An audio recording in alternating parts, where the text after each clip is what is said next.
The salmon would grow twice as fast as normal, but taste the same and cost much less. The question is, should we eat it? It is very scary because, what are they putting in this stuff and what is going to be the side effects? The industry invented this salmon by taking a single gene from an eel-like fish called the ocean pout, which grows year-round, and spliced it into a farm-raised salmon to keep the salmon's growth hormones on overdrive.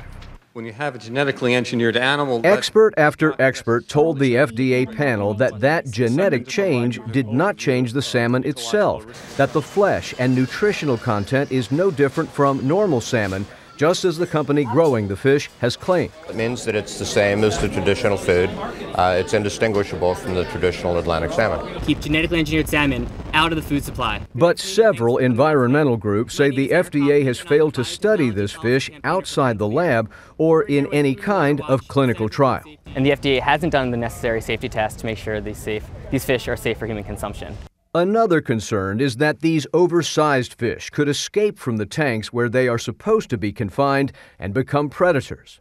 There's absolutely no way you can contain these salmon, and if they get out, it's a threat to wild salmon. Several of the outside experts also questioned the FDA's conclusions, and now the FDA has 60 days to rule if this fish should be sold as food and if it should be labeled. Even with approval, however, it could still be years before the first gene-altered salmon is on the table. Wyatt Andrews, CBS News, Washington.